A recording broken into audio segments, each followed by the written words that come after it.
스픽스 구독자 여러분 안녕하세요. 마키아벨리입니다. 정치를 보는 눈 마키아벨리. 오늘도 최고의 전문가 변희재 대표와 함께합니다. 어서 오십시오. 네, 안녕하십니까. 예. 윤석열 대통령에 대한 지지율 조사가 쭉 하락세였다가 갑자기 금요일에 발표된 갤럽 조사에서는 20%에서 23%로 약간 올랐어요. 예, 좀 떨어질 것 같다는 예측이 많았는데 이 대목은 어떻게 보십니까? 근데 이미 이제 이 20% 그리고 이제 저쪽에 외국계 조사에서는 뭐 한 16, 뭐 15. 네네. 또 어떤 거는 뭐 예. NBS 같은 경우는 25%. 예, 그 이제 주로 뭐 다른 이제 국내 언론조사는 뭐 25에서 30. 그러니까 한 이 시멘트 지지층, 60대 이상 보수 지지층 한 20%대는 지키고 있는 거다.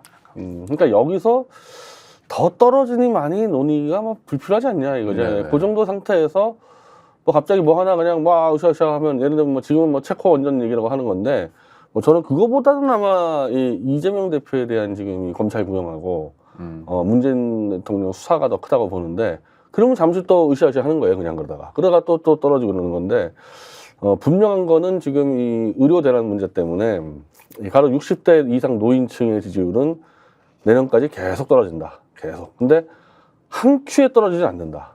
그러니까 제가 보니까 이 주로 진보 촛불 쪽 인사들은 박근혜 탄핵 때 그 태블릿 PC 보도로 인해 가지고요 30%대 지지율이 5% 떨어졌어요 한다면. 네네. 이런 걸 기대하나 본데 이제 그런 건 없을 겁니다. 그런 건 없고 이제 실제적으로 이 의료 대란은 냉혹한 현실입니다. 자기 주위의 사람들이 막 죽어나가고 그런 거기 때문에 이걸로 그냥 내년 말까지 쭉 떨어지겠죠 아마. 그러니까 추세가 중요하다라는 말씀이네요. 흐름? 시멘트 60대 이상 노인 지지층은 한꺼번에 빠지진 않는다. 네네. 그러니까 뭐 김건희 공천 개입이 나왔니 뭐니 이거 관계없이 이미 그런 거는 신경 안 쓰겠다는 사람들끼리 모여 있는 거기 때문에 그 20%는 지난 박근혜 때처럼 한 큐에 확 빠져나가는 일은 없을 거라고. 네. 그래도 완만한 하향 그건 곡선이라는 추세는 중요한 그건 거예요. 현실이니까. 네. 근데 그게 좀 완만할 거라는 거죠. 완만할 거라는 거. 네. 알겠습니다. 김건희 씨 얘기 해보겠습니다. 검찰에 하여튼 뜸은 많이 들였는데 명품백에 대해서는 결론은 뭐 무혐의로 아마 불기소 처분하는 것 같아요. 그리고 김건희 씨랑 연계되어 있는 분이죠. 최재형 목사에 대해서도 마찬가지로 뭐 무혐의 처분할 것 같은데 왜냐하면 저 최재형 목사에 대해서 기소해 버리면 김건희 씨를 기소 안 할 도리가 없어서 그런 뇌물은 거겠죠? 이제 쌍방이기 때문에 뭐 그러니까 수사심의에서 8대 7로 기소견 냈지만은 어쩔 수 없이 덮고 가는 건데 뭐 이대로 끝나진 않을 겁니다. 네. 이 사람도 당연히 이제 이 검찰 항고를 할 거고 그러면 이제 당연히 검찰에서도 또 이제 아마 고등검찰에서 당연히 이제 불기소하면은 재정신청까지 갈 겁니다 법원에. 제 생각에는 이게 재정신청까지 가면 한 내년 정도인데 내년 정도 재정신청하면 법원이 아마 기소명령 하지 않을까 이런 거예요. 네. 뭐 법리나 여러 가지 정치 논리로 봤을 때. 그렇게 되면 재정신청이라는 건 기소 담당 그러니까 공소유지 변호사가 별도로 검찰이 아닌 사람이 들어가서 하는 거잖아요. 아니요, 그렇지 않습니다. 아, 그렇습니까? 그냥 재수사 지위가 들어오는데 네네. 법원에서 이거 재수사하라고 그러는데 기소를 전제로 재수하라는 얘기죠. 네. 그러면은 법원이 명령 내린 거기 때문에 검찰은 무조건 기소를 하게 되겠습니다. 이게 근데 한 거기까지 가는데 1년도 걸리는데 아예만 몇 년이 걸리는 경우도 있어요. 네네. 그러니까 아예 안 되는 수 있는데 이건 누가 계속 체크를 해야 되겠죠. 근데 최재형 목사는 그러겠다는 의지를 보이고 그렇죠. 있는 이제 거죠. 아마 당연히 이제 이른바 검찰 항고하고 지정할 때는 막 계속 으쌰으쌰 해가지고 그렇게 하면은 법원 넘어갔을 때는 아마 제 생각에는 기소가 되지 않을까 그래요. 예. 네. 그리고 또 하나 이게 여기서 중요한 문제는 그러면 이제 그 디올백은 그 뭐냐 디올백 물건은 뇌물죄라 그러면은 그거는 범죄 행위에 이 활용된 증거이기 때문에 검찰이 들고 있을 수가 있는데 무혐의가 나왔으면은 디올백은 범죄 증거가 아니잖아요. 그 그렇죠. 원소유자에게 빨리 돌려줘야 되는 겁니다. 그게. 네. 그게 지금 최재형 목사 아니면 이명수 기자거든요. 안 주고 있어요. 근데 안 주고 있어. 그래서 이분들이 지금 아마 검찰에 이걸 달라고 요구를 하면은 이 최대 쟁점이 있어요. 알려지지 않은. 이 디올백의 이른바 시리얼 넘버를 체크해 놨는데 네네. 검찰 거 얘기랑 다른 것 같다. 그러니까 원래 최재형 목사가 준 디올백은 어디다 팔아먹었고 이거를 어디서 비슷한 걸 새로 사온 거 아니야? 그 의혹이 있거든요. 네. 그럼 그 듀얼백을 가져오면 이분들이 시리얼백 넘버를 적어놨기 때문에 그럼 비교해서 예상치 않은 일이 벌어질 수가 있죠. 현재 법리적으로는 지금 당장 줘야 돼요. 최재형 네. 목사한테 듀얼백. 네. 그럼 최재형 목사는 공개적으로 지금 다시 돌려달라고 요구하고 있는 상황인가요? 이제는 지금 이 수사심의 때문에 그랬는데 아마 이제부터는 달라 그럴 겁니다. 네. 그러니까 안 주면 바로 소송 들어가면은 뭐 이건 소송하면 바로 받게 돼 있어요. 저도 이 최선의 태블릿 반환 소송 한번 해봤잖아요. 네. 누군가 반환 소송했을 때는 이건 내 거다라고 주장을 하게 되면 좀 시간이 끄는데 지금 듀얼백은 이 김건희가 자기는 모른다 그랬잖아요. 그러면은 내 거라고 주장하는 사람이 최재형 목사밖에 없지 않습니까? 네. 그 검찰이 안 줄 수가 없죠. 그냥 바로 줘야 돼요. 검찰에 있는 건 확실한 그렇다. 거죠. 검찰이 지금 있다고 하는 거죠. 있고 이거를 네. 경매 처분하겠다고 해서 경매 처분 네. 이거를 네. 이거 왜 경매 처분합니까 이거 지금? 그것도 좀 수상한. 그리고 최재형 목사가 뭐 검찰에 출두하면서 수사심의위원회 뭐 그 자체는 중요하지 않지만 동영상과 녹음 파일을 제출했다고 그러고요. 그 중에 동영상에서는 대통령 부인 김건희 씨가 다음부터는 이렇게 비싼 거 사오지 마세요라고 말하는 대목도 있고 그렇다는데 이런 거는 뭐 영향을 못 미치나요? 아유, 애초에 이건 뭐, 이 국민권익위서부터 이미 이 수사를 다 왜곡시켜놨기 때문에 네. 이게 무슨 증거를 갖다 도 의미가 없죠. 예. 아, 이미 이 청탁금지법 자체에서 이미 걸렸는데 그걸 아니라고 그러버렸는데요, 뭐. 김건희 씨 관련 사건이 뭐 그것만 있는 건 아니고요. 예. 아니, 지금 당장 그 네, 도이치모터스 도이치모터스 그거 주가 지금 조작도 왜 있고 기소 안 또 합니까? 공천 개입도 있고 그런데 예. 공천 개입에 대해서 공수처 고위공직자범죄수사처가 수사에 들어갔다라는 거는 의례적인 그냥 고발이 있었으니까 하는 겁니까? 아니면 의지가 있어 제가 볼 보입니까? 때는 그냥 기계적으로 들어간 것 같습니다. 예. 그냥 고발이니까 입건이다. 지금 이렇게. 현재 공수처가 수사를 할 수 있는 상황이 아니야. 예, 그 최상병 사건이 막히면서 이 공수처가 오린 걸었거든요. 네. 이게 막히면서 막히는 과정에서 이 부장단들을 다 교체해서 친윤석열을 꽂아놨기 때문에 이 밑에 젊은 검사들이 움직일 공간이 없습니다. 예. 그래서 지금 최상병 사건도 수사 못하고 있지 않습니까? 그러니까 김건희 씨 관련된 거는 도이치모터스가 됐든 명품이 됐든 또는 명품 백이 됐든 그다음에 공천 개입이 됐든 출구가 없네요. 수사라는 측면에서는요. 근데 지금 김건희 관련해서 이 김건희와 이정호 씨가 2020년도에 통화 내용이 지금 나오고 있지 않습니까? 네. 그거는 명백히 검찰 수사팀에서 흘린 거거든요. 그거는 법원에 제출된 것도 아니기 때문에 검찰에서 직접 나오지 않으면 안 되는데 그거 왜 흘렸겠습니까? 검찰에서. 이 검찰 내부에서 이제는 좀 김건희를 수사해야 되겠다라는 사람들이 있겠죠.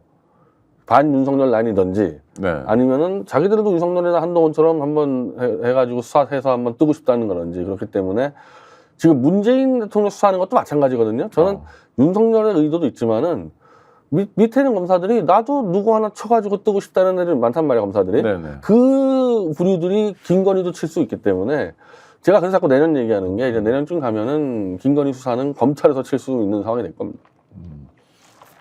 변 대표님 그런 질문 많이 받으실 텐데 이제 대통령 부인의 이제 반복적인 일탈 이런 거 보면서 윤석열 정권은 언제 끝나요? 라는 질문을 오가면서 많이 받죠. 그럼 보통 뭐라고 대답하셔요? 보수 핵심 지지층 20%가 붕괴돼야 되는데 네. 이거는 이제 붕괴가 안 되는 유형의 사람들로 뭉쳐있기 때문에 정상적인 방법 붕괴 안 된다. 정상적인 방법은 뭐냐?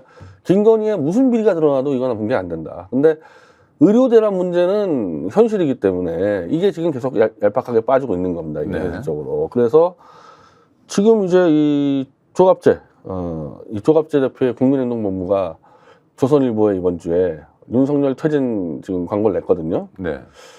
그러니까 이 완만하게 이 하얀 곡선 그리는 건 맞는데 조갑재 정도 되는 사람이 볼 때는 이 상황이면은 이거는 정권 창출은 불가능하다고 판단을 할 거예요. 그러니까 윤석열이 그대로 가다가는 박근혜 때처럼 완전히 그냥 무너져 가진 않겠지만은 이대로 가면은 정권 이제 유진이 끝나는 거고 정권 창출 안 되니까 보수가 먼저 윤석열을 끌어내려야 되겠다. 그런 판단을 한 게 지금 조갑재 대표. 네.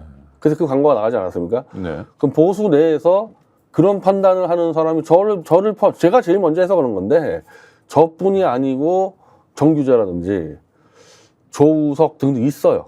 한 주로 이제 원로층인데 이 사람들이 빨리 조직화가 되고 힘을 받게 되면은 완만하게 내려가는 거를 급속히 떨어질 수 있는 거죠. 그러니까 현재로서는 이제 이 윤석열 퇴진의 이 열쇠는 보수가 지고 있는 겁니다. 조갑제 유형의 보수가 지고 있는 거예요. 네. 그러니까 일종의 대통령 부인 김건희 씨에 대해서는 그러니까 아주 강고한 지지층에서는 훈련이 된 거네요. 뭐 그분은 원래 일탈을 하는 분, 뭐 그 정도 주가 조작이야, 뭐 이런 태도네요. 제가 최상병 때 그 보수층의 움직임을 보니까, 그러니까 이미 너무 이제 지금 보수 노련층밖에 없어요. 제가 네. 결혼 문제 때문에 제 또래들 수많은 제 모임을 해봤는데 원래 보수도 있고 좌도 있는데 단 한 명의 윤석열 지지자가 없었어요, 내 주변에. 그러니까 50대 밑으로는 없어요, 윤석열 지지층이. 네, 여론조사에서도 그게 없어요. 나타나잖아요. 60, 70, 80대인데 이분들은 이미 사고방식이 최상병 때부터 그랬는데 대통령이 그 자기가 좋아하는 사단장 하나 못 빼주냐?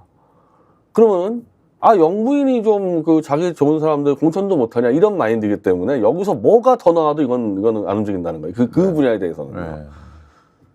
그러니까 의료 문제처럼 자기를 직접 건드리거나 죽어 나가는 문제가 뭐 나온다. 물가가 막 오른다든지 그다음에 뭐 복지 특히 어르신들도 복지가 중요한 복지 예산이 줄고 서비스가 준다든지 이런 거로는 못 건드리는 경제에 거네요. 대해서는 네. 이미 문재인 정권 때부터 망가졌다고 보기 때문에 예, 경제에 대해서는 뭐 네. 지금 엉망진창이 되면 다 문재인 탓으로 돌려버리는 거고 의료대라는 여기서 시작된 거 아닙니까? 네, 여기서 네, 이거는 네.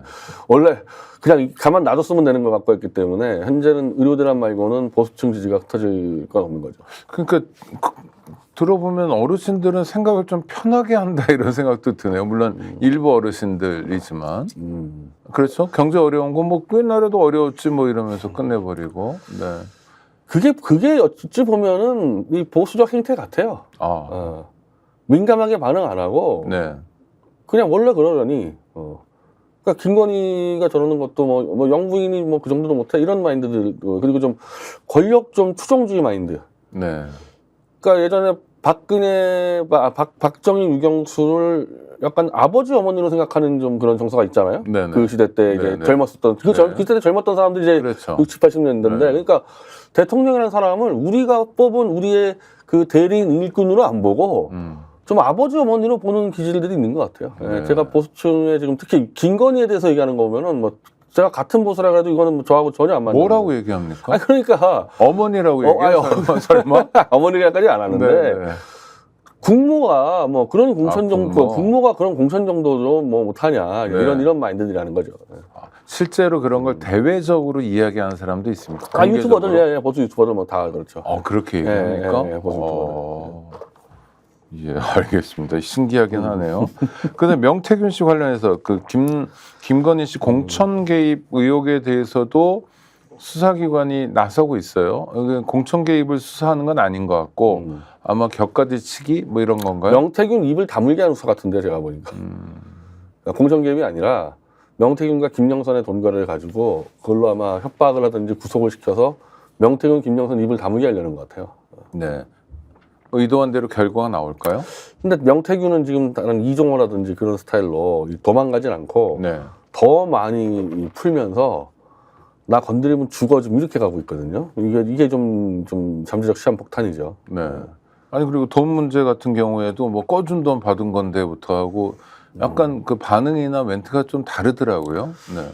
그러면서 이제 자기와 이준석 관계도 터뜨리고 자기와 안철수 관계 터뜨리고 이제 판을 키워가고 있기 때문에 네.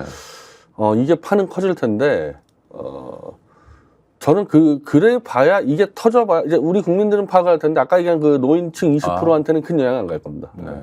그냥 뭐 그러려니 해도 되니까. 그럼 윤석열 대통령과 그 주변 사람들은 노인층 어르신들이 20%만 있으면 우린 끄떡없다라고 판단하기도 하나요?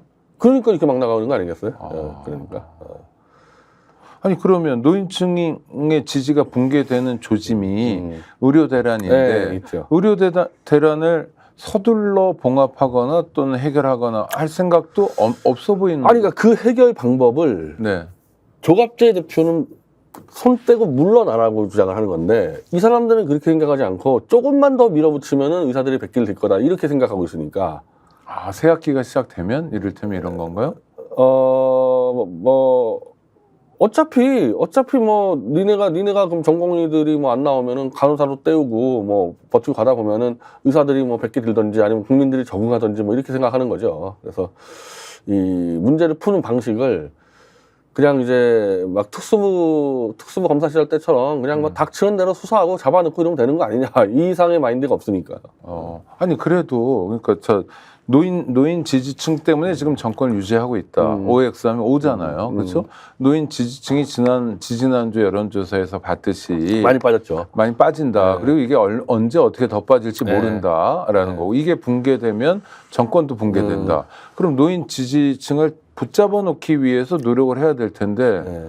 그런 노력은 또 안 하면 아니 노인 지지층에 대해서 노력이라는 건 예를 들면은 막 이승만 기념관을 가지고 네, 네. 이런 걸 하는 거죠. 이런 걸 하고 국군의 있는데. 날 어마어마하게 네, 그런 거 하는데 의료 문제는 이제 노인 지지층에 대해서는 자기들이 더 밀어붙여서 해결하면 되는 거 아니냐 이렇게 판단하니까 조갑재 대표는 그렇게 해결 안 된다고 보기 때문에 이제 한마디로 이제 타이탄에서 빨리 뛰어내린 거죠. 네. 아, 타이타닉이군요. 네. 여기서 그러니까 어찌 보면은 이 싸움이에요, 이 싸움. 이제 의료대란을 조속히 진압해서 끝내겠다는 윤석열 정권과 이미 이건 안 된다, 건드리면 안 된다라는 조갑재 유형의 보수와의 싸움인 거죠. 네. 보수에 대해서 잘 아시니까 개인적으로 좀 궁금한 거 여쭤보면 서울시 교육감 보궐선거를 하잖아요. 네. 그러니까 진보도 단일 후보, 보수도 단일 후보가 나왔죠. 거의 뭐 이렇게 단일 후보가 된 정도 별로 없었는데 주로 보수가 분열돼가지고. 네네네. 지난번에 이제 뭐 내가 알기로는, 박선영 전 의원하고 조전혁 전 보수가 아마 의원이 맨날 졌던 걸로 알고 동시에 있는데. 나왔는데 또 그 양쪽에 포함되지 않는 인물도 있지만 대체로 지금 단일화는 된 것 같아요. 근데 조전혁 후보라는 분은 여러 가지로 쟁점 논란도 많은데 이런 분이 반복적으로 후보가 되는 건 어떻게 봐야 근데 됩니까? 보수에서는 조전혁이라는 사람은 뭘로 기억하고 있냐면요. 네. 전교조 실명단을 아. 공개해가지고 가산을 탕진한 사람으로 알려지기 때문에 일종의 열사 뭐 이런 거 그렇게 돼 있죠. 그렇게 돼 있어서 계속 나올 수 있는 그 동력이 여기서 나오는 건데 네네. 이번에 아마 처음으로 이제 이 단일 후보가 됐어요, 서울시에서. 네네. 근데 저하고도 아주 가까운 사이인데 뭐 저도 그런 팁을 주는데 네. 지금 원래는 최근에 서울시는 보수가 우세했었습니다. 모든 선거에서 보수가 일정도 우세했다가 네. 윤석열 정권 이후로 이게 뒤집혀가지고 현재 다시 또 진보가 6대4로 지금 앞서 있기 때문에 이거는 그러면은 윤석열 때문에 그냥 윤석열 때문에. 네. 근데 이제 조전혁은 이제 보수에서 김무성계로 알려져 있거든요. 네. 그 김무성계가 사실 이명박계고 이명박계가 윤석열에 들어가 있기 때문에 이 교육감 선거는 원래 정당 추천도 없지만 그렇죠. 어쩔 수 없이 이 선거는 윤석열 정권의 이 중간 평가처럼 가는 수가 있어요. 이게 가다 그렇죠. 보면은. 그러니까 네네. 조전혁은 그 점에 대해서 윤석열과 완벽하게 선을 못 그면 그건 뭐 선거를 뭐 하나마나 지는 거고 어떤 식으로든 뭐 교육 정책에 뭐 하나 들고 나오거든 이건 서울 시민들에게 나는 윤석열과는 다르다라는 거를 뭐 보여주는 수밖에 없는 거예요. 그걸 보여주는 순간, 그러니까 뭐 정당이 개입하지는 않지만 그래도 정당들이 이심 전심으로 어떤 후보를 밀거나 그럴 거 아닙니까? 그렇죠? 그럼 국민의힘의 지지를 획득 못하는 딜레마에 빠지지 않나요? 뭐 그런 리스크는 있는데. 그럼 어차피 뭐 이래 죽나 저래 죽나거든요. 그러니까 저는 덜 죽을 수 있는 방법. 저는 조전혁하고 아주 가까운 사이 입장에서 네, 저 네. 그렇게 조언했습니다. 이거는 당신 그렇게 안 하면 어차피 지는 거고. 그래도 지더라도 명분 그리고 이길 확률 조금이라도 챙기려면은 나는 윤석열 싫어라 얘기해라. 어떤 방식으로든. 그거밖에 없어요, 이거. 그러니까 뭐라고 그럽니까? 그냥 뭐 네? 그 사람에 조언하는 사람들이 한두 명이겠어요. 이제 네, 자기도 네, 엄청나게 복잡하게 생각을 하겠죠. 근데 아까 네. 말한 대로 국힘당 조직도 있는 거고 보수의 올드 조직 아직도 윤석열 지지하지 않습니까? 그 사람도 있기 때문에 네. 뭐 쉽진 않을 텐데 뭐 그러면은 제가 봤을 때 그냥 조용히 죽느냐 시끄럽게 떠들다 죽느냐 그거밖에 다이겠어요. 네. 어떻게든 죽는데. 그리고 저는 이제 어떻게 그러면은 죽을래? 저는 네. 진보교육감 후보도요. 그건 마찬가지인데요. 윤석열 심판론 들고 나가야 되는 거예요. 그럼 그쪽도. 거긴 네. 그렇게 들고 나오더라고요. 그렇죠. 정근식 교수라고. 네. 윤석열 교육심판. 예, 그렇게 들고 나오면 이기는 거 아닙니까? 네. 그러면 난 조전혁은 같이 심판하자고 들고 나와야 된다는 거예요. 그럴 것 같진 않은데 만약 그렇게 되면 되게 재밌겠습니다. 그러니까 보수 단일 후보와 진보 단일 후보가 공통적으로 윤석열 제가 심판을 보수에 이야기하면 있었으면은 아마 이 조준혁 캠프에 들어갔을 텐데 뭐 제가 끌고 다녀서라도 어떻게라도 그렇게 하겠죠. 제가 있었으면. 네네. 우리 변희재 대표의 조언을 조준혁 후보가 어떻게 경청했는지 또 경청이 문제가 아니라 실행하는지 좀 지켜볼 일이기도 하고요. 그 다음에 최순실 태블릿 PC 관련해 가지고 또 공판이 또 열렸네요. 이게 태블릿 PC가 두 대에다가 네. 쟁점들마다 이 재판들이 진행돼 가지고 재판 여러 개 하는데 네. 그 이 중에 재판은 무슨 재판입니까? 그 중에 이제 가장 이제 이 이른바 태블릿 조작 세력이 볼 때 위험한 재판이 이 재판인 거죠. 이게 JTBC 태블릿의 계약서에 그러니까 그 JTBC 태블릿이라는 것은 박근혜의 청와대 직원인 김한수가 돈을 내고 개통하고 김한수가 썼다고 우리가 주장하고 있는데 실제로 김한수가 요금을 낸 기록을 검찰은 은폐해 버렸습니다. 그래서 기록을 은폐하면서 계약서를 위조해서 김한수가 아닌 다른 법인에서 돈이 나간 것처럼 계약서를 위조를 했다고 우리가 주장을 했는데 그게 이제 여기까지 오면서 SKT가 반박하면서 결국에는 계약서 위조건만 따로 뚝 떼가지고 재판이 시작된 거거든요, 이게. 네.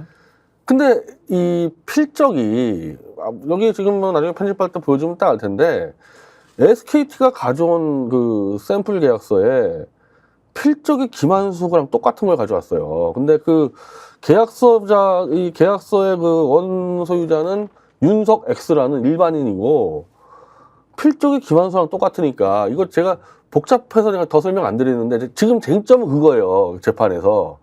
이 계약서에 왜 윤석 X의 계약서가 김한수 필적으로 적혀 있냐 이 문제란 말이에요. 그래서 이게 김한수 필적이라는 것만 인정되면 이건 게임이 끝나는 거란 말입니다. 그래서 어제 이제 첫 공판할 때 재판부에 우리는 이미 사설 감정으로 다 확인했었는데 보여드리면 알겠지만요. 눈으로 딱 봐도 이거는 김한수 필적 딱 보여. 이게 김한수 필적이 워낙 독특해서 논란이 없이 김한수 필적인데 우리는 공수처가 저희한테 요구해가지고 감정을 받아라 그래서 우리가 돈을 몇백만 원 들여가지고 감정을 받아서 감정을 갖고 있어요. 네. 현미경으로 다 분석해서 김한수가 똑같다라는 거를. 그럼 사실 그걸로 재판은 결정하면 되는데 이게 상대가 SKT다 보니까 재판부도 부담스럽잖아요. SKT가 조작했다는 얘기는 너무 큰 사건이니까 그럴 것 같아서 우리는 공인감정을 요청했어요. 그럼 법원이 공인감정 한 번 더 해라. 네. 근데 법원은 어제 하겠다고 얘기를 한 겁니다. 공인감정 하겠다고 그랬기 때문에. 근데 그럼 결과를 보면 되네요. 사설감정이나 공인감정이나 필적을 조사하는 방식은 똑같습니다. 네네, 그러니까요. 결과가 똑같을 거 아닙니까? 현미경 보고 뭐 각도 보고 똑같기 때문에. 80년대처럼 뭐 감정도 뭐 조작하거나 이런 그게 그 당시에 제가 그거를 알고 있는 김기석, 강기훈. 유서 대필 조작 그게 사건이죠. 유서 대필 그 감정을 조작한 내가 지금 그게 지금 겁나는데. 네, 김형영이라는 네, 근데 이걸 보시면은 아무리 뇌물 처먹은 감정사가 와도 완벽하게 똑같고 또 문제는 사인이 똑같아요. 네. 왜 윤석 X 사인홈하고 김한서 사인이 똑같냐. 그래서 100%다 이거 100%다 그랬는데 그래서 공인감정을 재판부가 받아들였다는 얘기는 우리 편 들겠다는 거 저는 이제 보고 있어요. 그럼 공인감정 나오면 그냥 찍 때리면 끝나는 거거든요. 네네. 그럼 그동안 이 검사는 뭐 했냐, 검사는. 그냥 들어누웠어요. 아무런 반박도 못하고 그냥 마음대로 하라고 당신들 들어누웠어요. 왜냐면 수사검사가 아니지 공판검사 아닙니까? 이게 자기가 딱 봐도 똑같으니까, 위조가 맞으니까. 그래서 이 부분은 지금 거의 이제 11월에 공인감정하면은 그냥 12월에 판결이 나올 텐데 저는 여전히 그 유서대필 사건에서의 그게 있기 때문에 긴장은 늦추지 않고 있습니다. 80년대는 되게 많이 했고 유서대필 조작 사건 91년 사건입니다. 그러니까 그것도요 지금 자료 보시면 알겠지만요 완벽하게 달라요. 딱 보면 알아요 그것도. 근데 그거보다 훨씬 더 다르다. 훨씬 더 똑같다. 이거 다른 게 아니라 한번 지켜볼 일인 것 같고요. 그 다음에 국민연금이 뒤늦게 뭐 소송에 나섰는데 산수도 제대로 안 한다 이런 얘기가 있어요. 이게 그러니까 저는 이거를 이재용 박근혜 편에서 제가 말씀을 드리는 건데 결국 이 박근혜 탄핵에서의 핵심 사건은 이재용을 이 승계자로 만들기 위해서 제일모직과 삼성물산의 위법한 합병을 박근혜가 밀어주고 국민연금이 밀어줘서 이 사건이 결국엔 탄핵의 단초가 됐거든요. 그리고 재판 과정에서 모두 다 이 이재용이든 박근혜든 결국 이 제일모직과 삼성물산 합병에 박근혜가 부당하게 개입을 했다. 이재용이 결국 뇌물의 특혜를 얻었다. 이렇게 된 거란 말입니다. 근데 지금 이재용과 박근혜 어떤 태도를 보이느냐. 윤석열만 부르면은 쪼르륵 달려가서 이재용은 술도 마시고 박근혜는 배시시 웃고 이러고 다니지 아니, 않습니까? 외국도 따라다니고 따라다니고 체코도 갔다 왔어요. 네. 그러니까 내가 이 사람들은 그걸 부정했단 말이야. 그거 말도 안 된다. 네, 네. 정상적인 합병을 주장하지 않았습니까? 근데 이 사람들은 그렇게 자기들은 부당하게 감옥 갔다 얘기하면서 그 감옥 번에 윤석열한테 웃고 다니고 아부하고 다니는데. 근데 그건 현실적인 힘 때문에 그런 거 그러니까 제 말인데 그렇게 네. 했을 때 그냥 그대로 끝날 수가 없다는 거죠. 이게 바로 그 사건인데 이게 1차적으로 합병을 반대했던 엘리엇이 결국 손해배상 청구를 해가지고 한국 정부한테. 근데 한국 정부는 박근혜 정부가 부당하게 개입했다 그랬기 때문에 당연히 국제사법재판소에서는 엘리엇 손을 들을 수밖에 없잖아요. 그래서 1,300억인가를 지금 우리 국민 세금으로 물어내게 되었거든요. 네. 그러니까 엘리엇이 또 돈 달라고 그랬어요. 또 들어가요? 267억을 또 달라고. 자, 그러면은 네. 이미 지금 우리 정부가 지급해야 되는 1,300억인데 거기다 또 항소했기 때문에 네. 이자가 돼서 2천억 넘어가는데 네. 그 2천억을 박근혜 정부와 이재용의 불법 때문에 국민 세금으로 왜 갚아줘야 되느냐. 그래서 참여연대하고 경실련인가가 지금 이거 박근혜 이정한테 구상권 청구하자 그러고 있지 않습니까? 네. 저는 그게 맞다고 봅니다, 당연히. 근데 그걸 플러스 알파 이 문제 때문에 이 합병을 지지했던 국민연금이 삼성물산 주식을 갖고 있었는데 삼성물산 주식이 폭락하니까 국민연금이 지금 한 5천억, 4천억 손해봤다는 겁니다. 네. 그러니까 당연히 국민연금은 이걸 손배 청구 소송을 안 하면 배임이 돼버려요. 배임이죠. 저쪽에 범죄 배임이 행위 때문에 자기가 손해를 봤으니까요. 근데 네. 지금까지 왜 안 했냐? 음. 윤석열이가 못하게 막았겠죠. 이게 다시 이게 또 이슈가 되면은 잘못하면은 또 박근혜가 나와서 나 억울해요 이러면 골치 아파지니까 네. 틀어막고 있는데 보건복지부 담당 공무원들은 이거 안 하면 100% 배임죄가 저쪽이 불법행위가 인정이 됐는데 주가 폭락했고 그거 소송 안 하면 안 되니까 억지로 소송 나서서 지금 5억 원대 소송을 이재용한테 걸어놓은 겁니다. 네.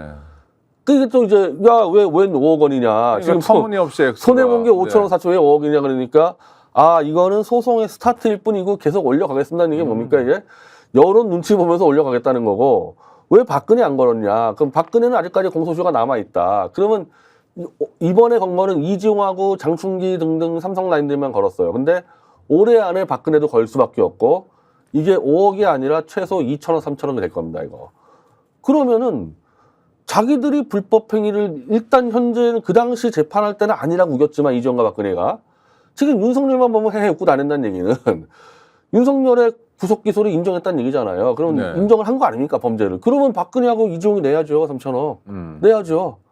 그러니까 저같이 탄핵무효 운동했던 사람은 박근혜 그렇게 윤석열한테 아부아첨해서 자기 똘마니 유영아 공천받고 게임이 끝나는 게 아니다. 이건 계속 간다 이거 지금. 박근혜 이재용은 다시 판단을 내려야 되는 거예요.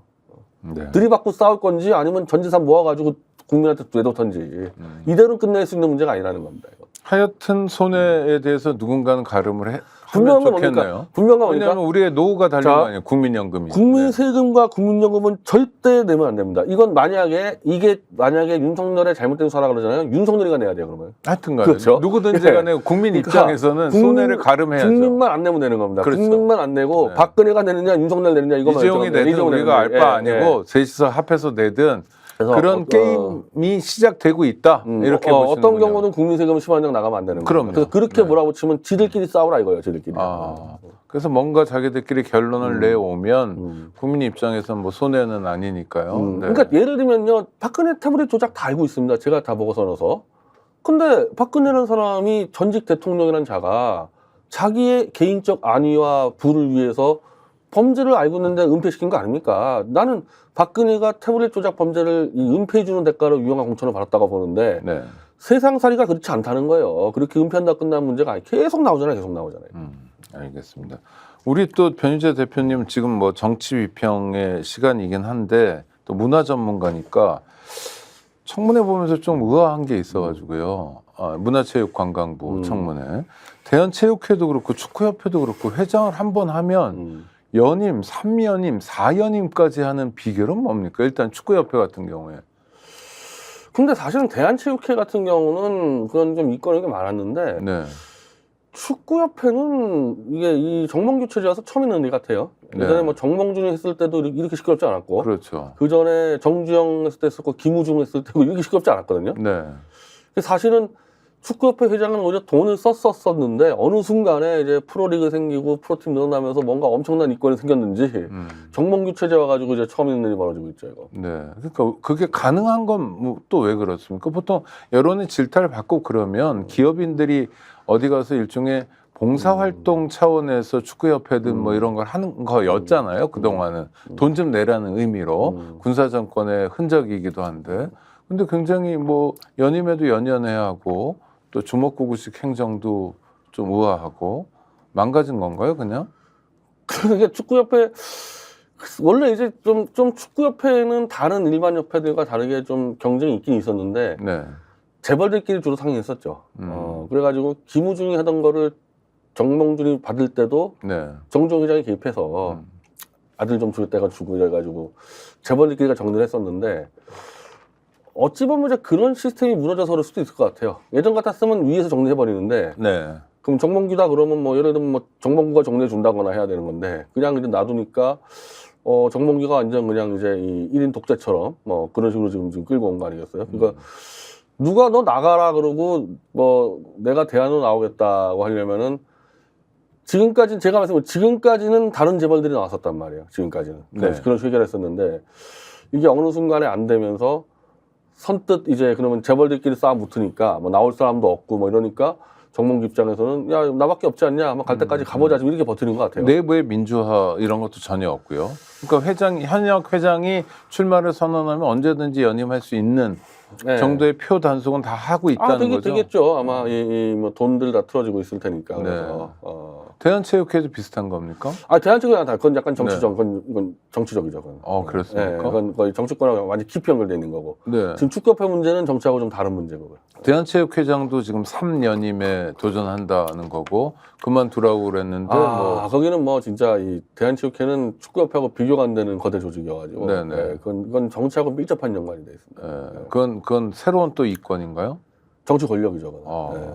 또 하나 운동선수들도 이제 잘 아시니까 이임생도 그렇고 이 사람들이 왜 이렇게 감독 선임 과정이 불투명하냐 그러니까 동문서답을 해요. 뭐 잔디를 좋은 거 깔아달라거나 뭐 월드컵에서 좋은 성적 내거나 이거는 이제 레토릭 수법인가요? 아니면 그냥 원래 인식 이 체계? 문제는 있어요. 이 문제는 이건 축구협회만의 문제인데 네. 고려대 인맥이 너무 막강해요. 그래서 지난번 월드컵 때도 홍명보 감독이 있을 때 왜 고려대들만 자꾸 쓰냐 이게 문제가 됐었거든요. 네. 홍명보 고려대 출신이고 그 당시 박주영 고려대 출신이어서 네. 왜 못하는 애를 자꾸 고려대 쓰냐 논란이 됐었는데 정몽규가 고려대 출신이고 네. 이임생이 고려대 출신입니다. 또 다시 고려대 출신 홍명보를 데려와가지고 이거는 고려대 인막 돌아가는 거 아니냐 그렇게 지금 의심들을 사고 있죠. 특히 그 이임생 씨는요 이 사건은 유명한데 네. 대표팀이 소집됐어요 월드컵 때문에. 그 태릉 소촌 들어가잖아요. 태릉 선수촌에 있는 이임생이 그 당시 고려대 4학년이었는데 연고전 한다고 무단 이탈을 내고 연고전에서 축구를 뛰고 있는 겁니다. 국가대표가 탈출했어요. 태릉사 탈출을 하고 잠실경기장에서 하는 연고전에서 뛰고 있는 거예요. 뛰고 있는 거예요. 실화로요? 실화로. 네. 야, 그러면 국가대표로서의 정체성보다 고대생이라는 정체성이 난리가 났었죠. 훨씬 더 큰 거네요. 난리가 났었죠. 와. 이건 뭐냐? 넌 태극마크가 중요하냐? 고대 깃발이 중요하냐? 근데 그때 이임생이 고대에서 완전 영웅이 됐죠. 고려대에서. 그러니까 지금 정몽규 체제에 이임생이 2인자가 된 게 그 문제 아니겠어요. 네. 그리고 당연히 고려대 홍명보를 쓰고 이거는 좀 축구협회만의 독특한 고려대 인맥 문화가 있습니다. 근데 그건 문제 아닙니까? 이게 지금 시대가 어느 때인데 지금 그러니까 어느 시대 때 지금 고려대 인맥 얘기합니까? 알겠습니다. 해법은 뭘까요? 뭐 문화체육관광부 장관 유인천 씨가 좀 의지를 보이긴 하는데 뭐 감사 이런 걸 통해서 잘 풀릴까요? 아니면 우리가 괜한 걱정을 하는 건가 싶기도 하고. 그러나 뭐 배드민턴 협회도 그렇고 상황들 보면 좀 너무 전근대적인 것 같기도 하고요. 근데 저는 근본적으로요. 이 말씀 나와서 그런데 예를 들면 지금 협회 제일 잘한다고 얘기 나오는 게 현대자동차의 정몽구 회장이 정의선이 네. 양궁인데 물론 정주영 회장 때부터 쭉 이어왔는데 그럼 거기는 잘하고 있는 건가? 예를 들면은 돈은 낸다고 아니 해도 예를 들면 지금 민주화라는 얘기 나오면 그건 민주 없는 겁니다. 이거는 그렇죠. 지금 아버지부터 계속 그 물려받아서 완벽한 독재로 가고요. 지금 양궁의 그 팀이 한 10몇 개인데요. 현대 계열사가 6개인가 그래요. 그러니까 대한민국 양궁은 현대차가 다 알아서 하는 건데 이거 정상적인가요? 그렇죠. 네. 그래서 그 미국에 이번에 그 김우진이 3관왕 했는데 김우진하고 마지막까지 결승 갔던 그 미국의 이제 선수가 30대 네네. 중반인데 네. 미국 전체에서 화살을 쏘면서 먹고 사는 사람 자기 한 명인데 한국에는 200여 명을 현대차가 먹여 살리고 있다. 네. 그러면은 한마디로 취미로 활 쏘는 사람들과 현대차에서 던져서 하루 종일 활 쏘는 사람들끼리 붙여서 우리가 이겼다 이거예요. 근데 겨우 이겼네요. 그리고도. 그러니까 네. 그게 그래서 우리가 뭐 궁의 민족이고 이상하지 않아요? 이상합니다. 이상해요? 네. 그건 잘하고 있는 거냐 이거예요. 그러니까 아예 그 국제 무대 엘리트 스포츠라는 거를 지금 축구협회도 마찬가지고 결국에는 월드컵에서 우승하려고 재벌들 들어가지고 돈 갖다 쓰고 이런 다 똑같은 시스템 아닙니까? 그래서 네네. 그걸 좀 효과적으로 쓰느냐 똑바로 못 쓰느냐 이런 차이가 있기 때문에 저는 엘리트 스포츠 이 육성 방식 자체를 다 바꿔야 되지 않겠나 그래요. 의미가 내가 아무리 봐도 의미가 없어요. 네. 대한민국 양국이 10연패했다? 글쎄. 그 같이 싸웠던 거 인도나 뭐 이런 친구들한테 정말 한 몇백 명 한 월급 주면서 맨날 쏘라 그러면은 인구도 많고 그러니까 그 나라 못할까? 더 잘할 것 같은데. 그래서 그거 이기는 게 무슨 의미가 있냐? 근데 이게 다 같은 문제, 협회 문제는 마찬가지라고 봐요. 그러니까 지금 뭐 안세영 문제도 결국 지원 문제인데 그럼 뭐 심각하면 뭐 더 많은 지원 내놔라 그러는데 그 협회 배드민턴 협회는 또 무슨 돈으로 지원합니까 그거? 이런 건 어떻습니까? 사립학교 문제를 좀 고민하면서 막 사립학교도 설립자나 이런 일탈들이 많잖아요. 그냥 자기 것처럼 하고 이를테면 표준 정관 같은 걸 만들어서 또 시민사회 단체들도 일탈 있는 데들은 표준적으로 요 범위를 좀 정해주고 정관은 어차피 감독관청에서 인정해야만 정관이 되는 거니까 협회들도 이렇게 해서 좀 접근해 볼 수 있지 않나? 좀 선진화를 촉진해 줄 수 있지 않나요? 어쨌든 이제 그렇게 되면은 자기 돈 들고 와서 왕창 때려는 데는 없겠죠. 네. 그렇게 하면은. 그러면 어떤 선택을 하는 게 좋을까요? 그러니까 우리가 좀 엘리트 스포츠에 대한 이 기대치를 조금씩 낮춰갈 필요가 있다. 그러니까 우리 대한민국 양궁 10연패 여기에 너무 들뜰 필요가 없는 거 아닌가.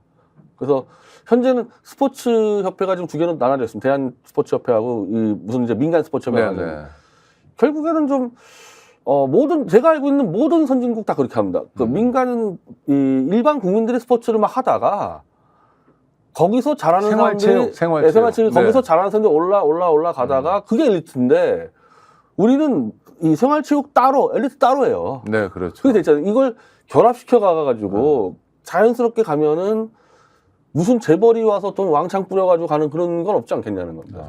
배드민턴 같은 경우도 다 똑같다고 봐요 저는. 네, 생활인들이 체육으로 아침마다 좀 치다가 그 중에 잘하는 사람이 나오면 그게 일종의 스포츠의 정상화이기도 하겠네요. 그러니까 우리가 흔히 알고 있는 뭐 독일, 뭐 영국, 미국 다 일반적으로 그렇게 하고 그 중에 워낙 특출난 애들은 스폰서가 붙고 하는 거거든요. 이게. 근데 우리는 약간 다르다 이거예요. 그냥 처음부터 이거는 하루 종일 넌 배드민턴만 쳐 하면은 그냥 쫙 가고 거기다가 이제 이 협회가 돈을 지원하고 그러니까 왜 지원 안 해주냐 그 안세영은. 그럼 내가 스폰 받아보겠다 이런 문제가 터지는 거 아니겠어요. 그러니까 우리가 8688 아직도 88 체제다 이거죠. 아직도 88 체제라. 국위 선양을 올림픽 금메달로 해야 되는 나라 수준에서 머물러 있는 아직도 88 체제고. 그래서 지금 이 88 체제가 한계가 와서 사실은 도쿄올림픽 때 우리가 박살이 나버렸습니다. 박살났죠. 그러니까 다른 나라들이 열심히 하는 종목들 뭐 전 세계가 제일 많이 하는 스포츠가 복싱입니다. 인구수 제일 많은 게 복싱이고 그다음에 축구예요. 이번에 축구 진출도 못했죠. 올림픽에. 그렇죠. 본선에도 못 나왔죠. 복싱도 진출도 못했습니다. 우리가 그 88올림픽 때 복싱에서 금메달 따고 했었거든요. 그러니까 다른 가난한 나라들 열심히 하는 데서는 못하는 거고 왜 하필이면은 양궁하고 펜싱하고 사격만 잘하냐? 가난한 나라가 못해. 그렇죠. 비용도 그렇죠? 들고. 사격, 펜싱, 양궁은요 유럽의 이 중상류층이 하는 스포츠인데 왜 우리가 1등합니까? 거기는 취미로 하는데 우리는 죽으라고 돈 받고 하니까. 그러니까 그런 종목만 잘하는 거예요. 그런 종목만. 생활체육 발달 안 돼 있으니까 육상이나 또는 절대 수영 못하죠. 같은 데서도 아예 안 되고. 알겠습니다. 그러니까 이게 지금 우리는 국민들이 기형적이라는 걸 인정을 하고 가야 돼요. 우리 국가대표 열심히 하겠다 박수 치고 그건 뭐 좋아할 수 있는데 이게 지금 정상적인 시스템은 아니라는 거죠. 이게. 네. 차제에 문제가 됐을 때 체육계 전반에 대해서도 우리 저는 이미 네. 이제 축구협회가 문제 생겼고 배드민턴협회가 문제가 터지니까 그거 갈아치는 데를 넘어서 다 논의할 필요가 있습니다. 이거. 예를 들면은 양궁을 그렇게 잘하는데 우리 주변에서 양궁 스포츠 하는 사람 못 볼 겁니다. 아마. 없죠. 그나마 취미가 국궁은- 양궁이에요. 아, 없죠. 국궁은 좀 있을 거예요. 남산에 가면 있어요. 있는데 남산에 가면 몇 명. 이게 네. 정상적이냐 없죠. 이거예요. 양궁하는 사람이 없는데 우리가 네. 양궁 세계 챔피언하고 있다. 이상하잖아요, 이거는. 네, 이상한 일입니다. 이상한 일을 잘 짚어주셨고요. 우리가 올림픽 때 박수 치고 하는 건 좋은데 4년에 한 번 박수 치려고 시스템을 이렇게 운영하는 건 생각해 봐야 된다. 그렇게 되면 이제 계속 이제 국민들이 우리 국민뿐이 아니라 다른 나라 국민들 거의 안 하는 스포츠로만 계속 돈이 들어가게 돼 있죠. 그러면 네, 그쪽이 쉬우니까. 그러니까 기형적으로 네. 가는 거죠. 펜싱을 왜 우리가 하겠어? 주변에 펜싱하는 사람 나도 못 뽑았는데 왜 펜싱 되기 잘합니까? 맞아요. 한 명도 없을 텐데 친구 중에 펜싱 취미인 사람 감사합니다. 우리 변 대표님은 뭐 이제 좋은 일이 곧 네. 네, 이제 일요일이면 이제 결혼식을 했을 거고 저는 아마 신혼여행 갔을 텐데 네. 좀 신혼여행을 좀 전국적으로 좀 다니면서 사람도 만나고 좀 투쟁 방법도 연구를 하고 네. 네, 그래서 당분간 좀 방송을 쉬려고 합니다. 아 마키아벨리를 네, 다 전체 다. 아 네. 알겠습니다. 그럼 당분간이라면 어느 네. 정도 한두 달 정도. 한두 달, 네, 네. 뭐 또는 두어 달이든 네, 어느 네. 정도는 네. 아니 그리고 또 재충전의 시간도 필요하고요, 네. 그렇죠? 네. 그리고 그냥 쉬는 건 아니고 네. 윤석열 퇴진의 그날을 그렇죠. 앞당기기 네, 위해서 그것만 전념하려고 해. 네, 그것만 전념한다. 되게 아쉽긴 네. 하지만 그래도 보내드려야 될 것 네, 같습니다. 네, 네. 하여튼 축하드리고요. 좋은 일만 늘 함께 하시기 바라고 구독자 여러분도 감사합니다. 인사 한번 해주시죠. 예, 이제 논평을 주로 했는데요. 이제 압축적으로 저는 윤석열 퇴진만 집중하다가요. 뭐 아까 말한 대로 내년이면은 아마 끝이 날 텐데 더 빨리 끝내야 되기 때문에 예, 좀 빨리 움직이려고 잠시 방송을 쉬겠습니다. 네, 더 빨리 끝내야 되기 때문에 빨리 움직이려고 잠시 쉰다고 했습니다. 변 대표님 감사하고요. 구독자 여러분 감사합니다. 고맙습니다.